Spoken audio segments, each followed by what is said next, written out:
భాగంగా ఉన్నటువంటి కమిషనర్లు అందజేశారు. వారి జీవిత కాలంలో వాళ్ళు ఎంతో శ్రమించి వాళ్ళు రిటైర్మెంట్ వయసు వచ్చినప్పటికీ వాళ్ళకి కనీసమైనటువంటి వసతులు కానీ బెనిఫిట్స్ కానీ ఇవ్వకుండా ఈరోజు వారి యొక్క భవిష్యత్తుని వారి యొక్క కుటుంబాన్ని ప్రభుత్వం రోడ్డున పడేయడం చాలా అన్యాయం అని ఏఐటీసీగా ప్రశ్నిస్తూ ఉన్నాం.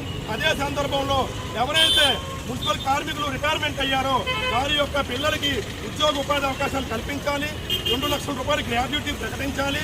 అదేవిధంగా కనీసం ఒక 5,000 రూపాయలు పింఛనిచ్చి వారి కుటుంబాన్ని ఆదుకోవాలి. అదే సందర్భంగా మున్సిపల్ కార్మికులకు కనీసం పుష్పాట్ వెహికల్స్ కానీ పనిముట్లు కానీ అందించడంలో ఇక్కడ ఉన్నటువంటి అధికారులు చాలా వైఫల్యం చెందాలనుకుని మేము భావిస్తా ఉన్నాం. అదే సందర్భంలో ఇంజనీరింగ్ కార్మికుల యొక్క జీతభత్యాలు పెంచాలి.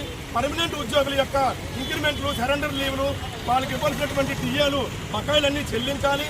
అదే సందర్భంగా నగర వ్యవస్థకు అనుగుణంగా కార్మికుల యొక్క సంఖ్యను పెంచి కార్మికులపై పనిభారాన్ని తగ్గించాలని ఈ సందర్భంగా మేము ప్రభుత్వాన్ని